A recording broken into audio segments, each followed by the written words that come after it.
Bahkan sampai saat ini politik Amerika, ekonomi Amerika dikuasai oleh orang Yahudi. Makanya Amerika selalu membela Israel. Kenapa? Di balik politisi-politisi Amerika, di situ ada namanya lobby Yahudi. Orang-orang kaya Yahudi, orang-orang berpengaruh Yahudi di Amerika, mereka mengkontrol politisi-politisi untuk mendukung negara Israel. Dahsyat sekali. Mereka bukan orang percaya, tapi mereka menerapkan Taurat Tuhan. Mereka belajar dari kecil. Kita mau belajar firman Tuhan, mencintai firman Tuhan, hidupmu akan diberkati. Amin. Hidupmu akan diberkati. Yes. Ya. Slide berikutnya. Nah, sekarang bagaimana caranya supaya kita mencintai firman Tuhan? Ya, syaratnya pertama harus lahir baru. Ya, terima benih firman dulu. Firman pada mulanya adalah firman.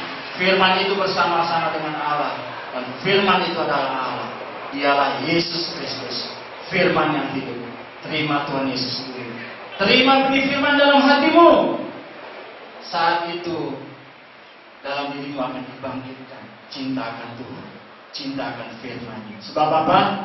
Benih firman itu ada di dalam dirimu. Syarat pertama apa?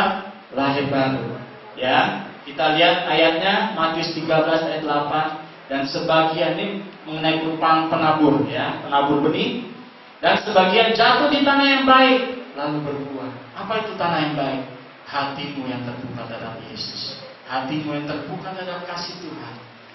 Benih firman itu masuk dan dia akan berbuah.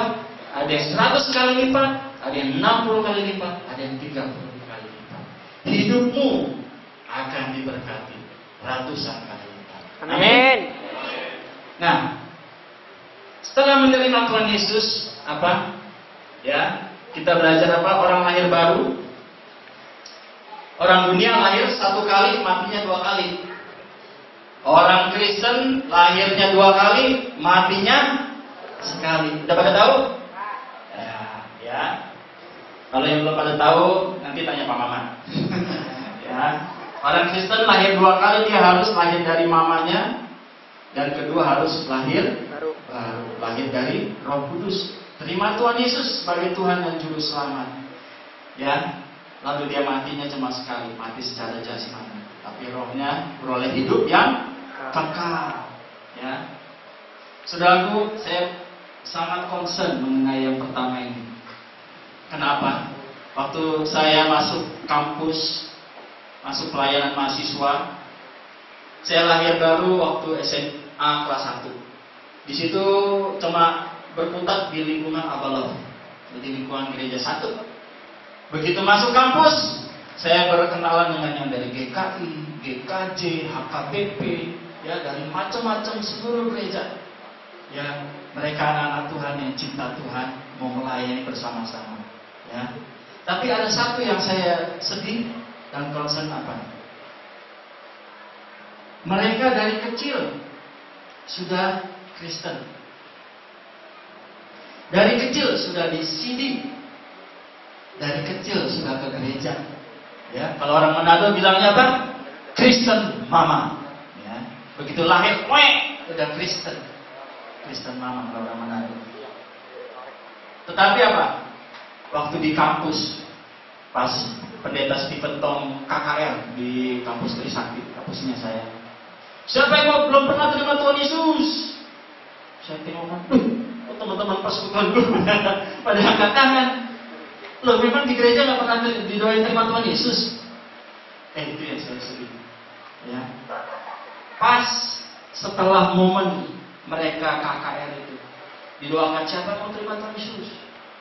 Baru mereka maju ke depan didoakan. Di situ baru mereka lahir baru, hidup mereka baru berubah. Sebelum masuk kampus biasa aja. Saudara hidup di gereja harus mengalami pertemuan pribadi dengan Tuhan Yesus. Amin. Jangan seperti batu kali. Tahu batu kali? Ya, dia ada di kali, ada di sungai. Air mengalir di sekelilingnya, tapi batu itu kalau dibelah kering. Jangan seperti mengeraskan hati seperti batu kering. Engkau ada di gereja, engkau harus memastikan kelahiran baru dirimu sendiri. Ya, jangan sampai nunggu nanti di kampus, terbuang bertahun-tahun dengan percuma. Ya. Nah, berikutnya yang kedua, untuk langkah pertamanya adalah dibaptis. Orang yang mau berkomitmen mencintai firman Tuhan, dia harus berkomitmen menjadi murid Kristus. Dengan cara apa? Dibaptis. Baptisan adalah mati dan bangkit bersama Kristus. Baptisan adalah komitmen untuk menjadi murid Kristus. Komitmen menjadi murid Kristus adalah komitmen untuk mencintai firman Tuhan. Amin. Kalau ada teman-teman yang belum dibaptis, segera, ya, karena itu menunjukkan bahwa kita berkomitmen untuk mencintai firman Tuhan. Lanjut. Nah, dari ayat yang 3 ini, dari ayat yang Mazmur 119 ayat 9 sampai 16, ada 3 hal yang kita mau belajar. Ya, bagaimana caranya kita mencintai firman, kita hidup menurut firman Tuhan, kita menjaga hidup kita murni sesuai dengan firman Tuhan. Pertama adalah mencari Tuhan dengan segenap hati. Firman Tuhan berkata, hukum yang terutama apa? Kasihilah Tuhan Allahmu dengan segenap hati, segenap jiwa, segenap kekuatan, ya, dan akal budi, segenap akal. Ya, tubuh, jiwa, roh kita mengasihi Tuhan. Dan kita mau belajar dalam mencari Tuhan, kita mau belajar seperti Daud. Daud dikatakan apa? A man after God's own heart. Orang yang berkenan di hadapan Tuhan. Kenapa? Karena Daud hatinya sungguh mengasihi Tuhan. Ya, hatinya selalu rindukan Tuhan. Tuhan adalah kekasih dalam hidupnya Daud. Ya. Dulu waktu saya mahasiswa waktu itu ada konser rohani ya di bengkel. Tahu bengkel? Gue belum lahir. Ya, bengkel itu diskotik ya di daerah segitiga ya, Sudirman situ. Ya, waktu itu disewa untuk konser rohani. Nah, salah satu artis yang diundang untuk nyanyi di situ itu Trio Libos yang siapa? Ya kan? Ada dua yang Kristen, si Edwin Manasa sama si pokoknya itulah ya. Ya, ada yang suka Trio Libos ya? Ya. Itu saya lupa namanya ya. Dia nyanyi apa? Nyanyi Mazmur Daud. Satu hal yang kurindu, berdiam di dalam rumahmu, lebih baik satu hari di pelataranmu daripada 1000 hari di tempat lain. Memujimu, menyembahmu, Kau Allah yang hidup. Saudara, hati Daud, hati yang mencintai rumah Tuhan. Kalau kita mau mencari firman Tuhan, mencintai firman Tuhan, mencari Tuhan dengan segenap hati, salah satunya apa? Jangan menjauhkan diri dari rumah Tuhan. Jangan jauhkan diri dari pertemuan-pertemuan ibadah. Ayatnya di mana? Ibrani 10 ayat 25. Ya, ada yang apa enggak ayatnya? Janganlah engkau menjauhkan diri dari pertemuan-pertemuan ibadah seperti yang dibiasakan oleh beberapa orang. Artinya apa? Cintai rumah Tuhan, cintai gerejamu. Jangan menjauhkan diri dari pertemuan-pertemuan ibadah. Amin. Nah, hal kedua adalah menyimpan. Tadi mencari Tuhan dengan segenap hati, kedua menyimpan firman Tuhan dalam hati. Nah, gimana caranya menyimpan firman Tuhan dalam hati? Ya, ada satu lagu ya, tapi dalam bahasa Inggris itu yang nyanyi si Rusty Nelson, ya. Judulnya persis seperti Mazmur 119 ini ya. A pure heart, that's what I long for. A heart that follows hard after thee. Terus refrainnya begini. A heart that hides your word So that sin will not come in. Hati yang menyimpan firman supaya dosa tidak masuk. Ya. Caranya menghafal ayat. Kita tadi belajar orang Yahudi menghafal ayat dari umur berapa? 10. Ya, menghafal secara lisan. Umur 5 udah baca Taurat. Ya, hafal. Saya ingat mama saya, pesan mama saya, ya. Kalau Pak Mamat ngajarin anaknya, ingat ya nak, ini. Anaknya hafal nggak? Hafal. Sampai sekarang pun saya hafal, ya, nasihat mama saya. Salah satunya apa? Dilarang menginap di rumah teman. Nah, ya. Jadi apapun alasannya sampai merengek-rengek, guling-guling di tanah, mama saya pasti nggak akan kasih izin menginap di rumah teman. Terus nasihatnya lagi apa? Dilarang menjual barang. Ya, jadi dari kita kecil sampai sekarang saya nggak pernah mau jual barang karena kepepet. Ya, lebih baik katanya, kalau kamu juga nasihatnya jangan minta-minta sama orang. Ya, kalau kamu kurang uang, lebih baik kamu makan bubur sama garam. Itu perintah nasihat dari mama papa saya. Dilarang minta. Dilarang punya mental pengemis. Harus berdiri di atas kaki sendiri. Kalau susah, makan bubur sama garam. Jangan kita mau enak-enak pinjam orang, ya, untuk kesenangan sendiri, ya, lalu ngeplang nggak mau bayar. Itu mental yang sangat-sangat Tuhan tidak suka, ya. Dan itu kalau kalian besar, ya, orang tidak akan mau cari kamu. Kalau orang tidak mau cari kamu, berarti hidupmu tidak sukses. Dagang nggak bisa, apa nggak bisa. Kenapa? Itu tukang ngeplang mau bayar. Oke? Nah, hal kedua apa? Selain menghafal ayat, cara yang paling mudah selain hafal ayat, kan pusing memang hafal ayat. Dengerin lagu-lagu rohani. Banyak ayat-ayat firman Tuhan menjadi lagu. Saudara, waktu saya sebelum bertobat, saya sukanya Deep Purple, ya, sama lagu-lagu cengeng Arianto. Ya.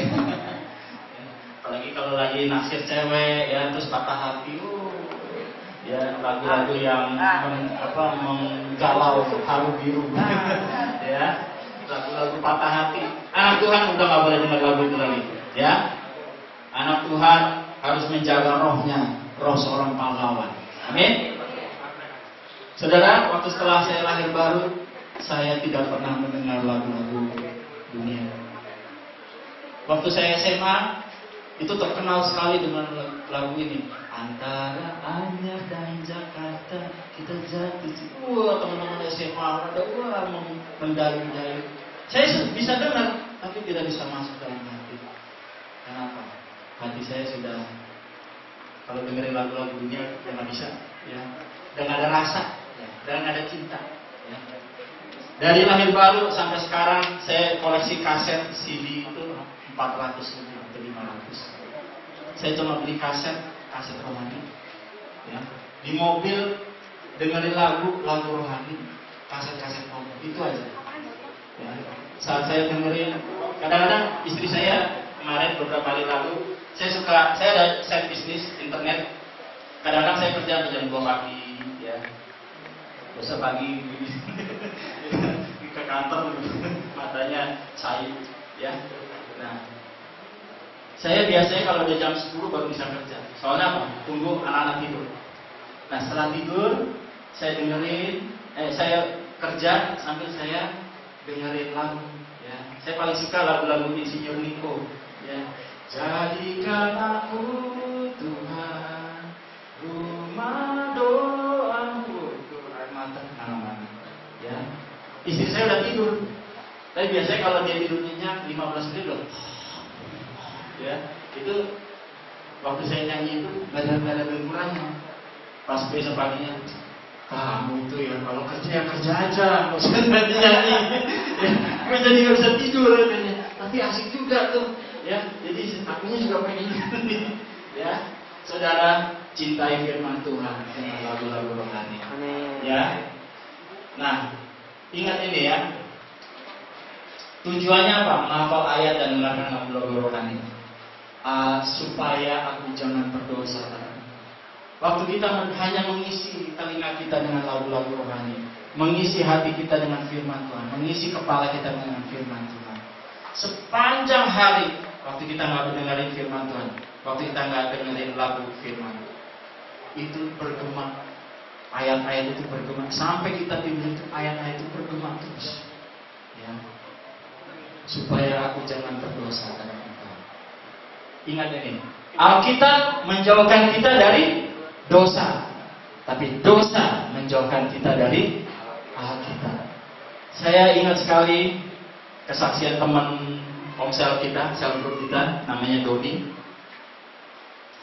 Sebelum dia ikut sel group, dia hidup bukan selingkuh ya, percabulan. Jadi dia hidup kumpul kebo dengan seorang janda, ya. Nah, jandanya ini mengamati si Doni ini udah mulai sering ke gereja, sering ikut sel group.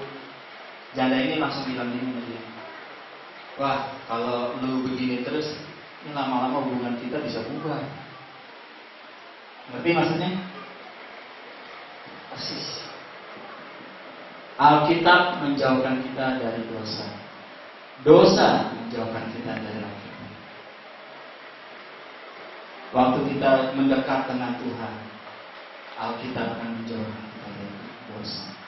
Amin. Cintai firman Tuhan. Dan ketiga apa? Dari mencari Tuhan dengan segenap hati, menyimpan firman Tuhan. Ketiga, merenungkan firman Tuhan. Firman Tuhan jelas.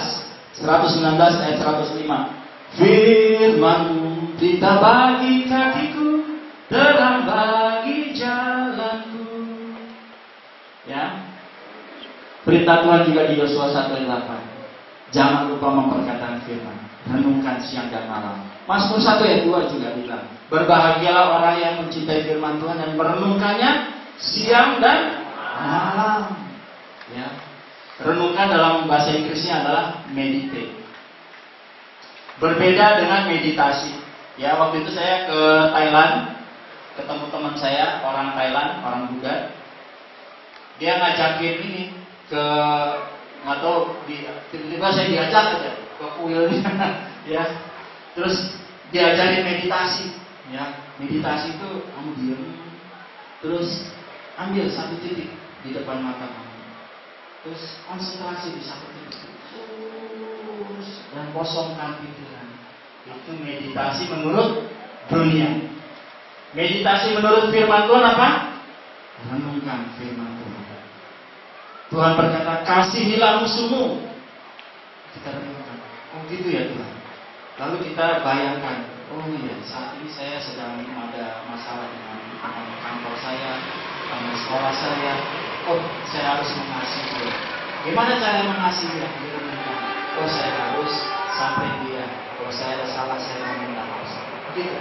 Cara merenungkan adalah dibaca, direnungkan, lalu dimeditasikan. Ya, bagaimana prakteknya? Di situ Roh Kudus mengajar. Itu caranya merenungkan firman Tuhan. Amin. Oke. Jadi kesimpulannya apa? Firman Tuhan mengandung janji-janji yang luar biasa. Ya. Firman Tuhan menjanjikan masa depan yang cerah. Firman Tuhan menjanjikan kau akan berhasil dan beruntung. Masa depan yang cerah. Firman Tuhan menjanjikan apa? Kehidupan. Firman Tuhan menjanjikan apa? Kesehatan. Cintalah firman Tuhan itu. Dengan cara apa?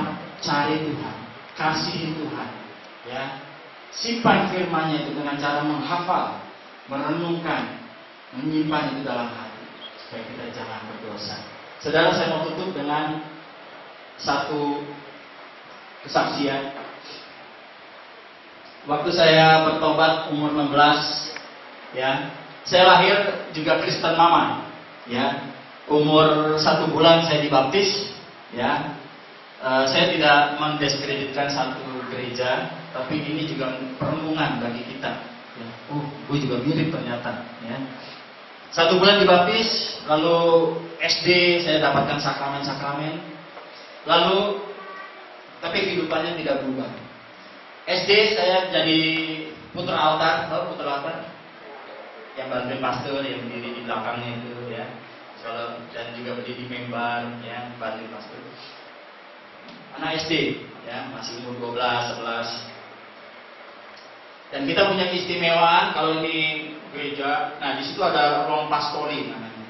Tempat pastor ganti baju, tempat orang ngaku dosa, ya, di situ ada bilik-bilik ngaku dosa. Di situ juga ada lemari tempat naruh kolektor, hosti, naruh juga anggur.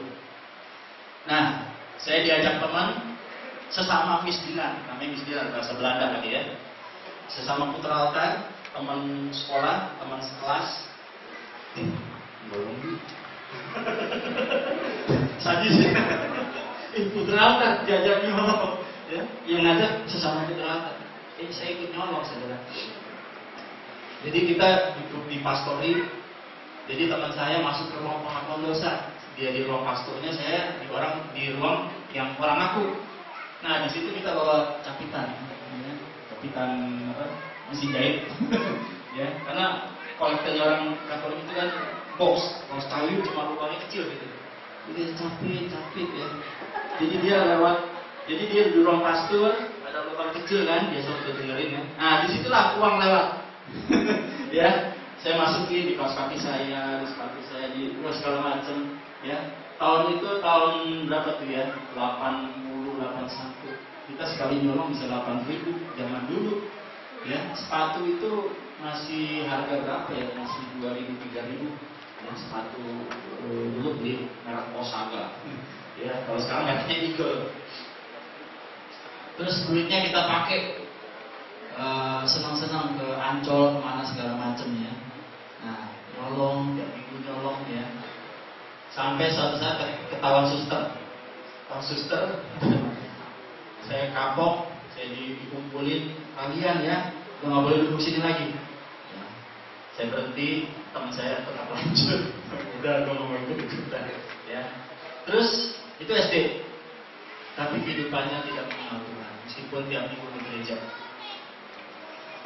Terus SMP kelas 3 sampai SMA kelas 1 saya menjadi saksi Yehova. Didatangin biar saksi Yehova ke rumah. Kita mau nawarin belajar Alkitab. Kita sebagai orang Katolik nggak pernah buka Alkitab ya. Kalau ke gereja bawanya apa? Madam.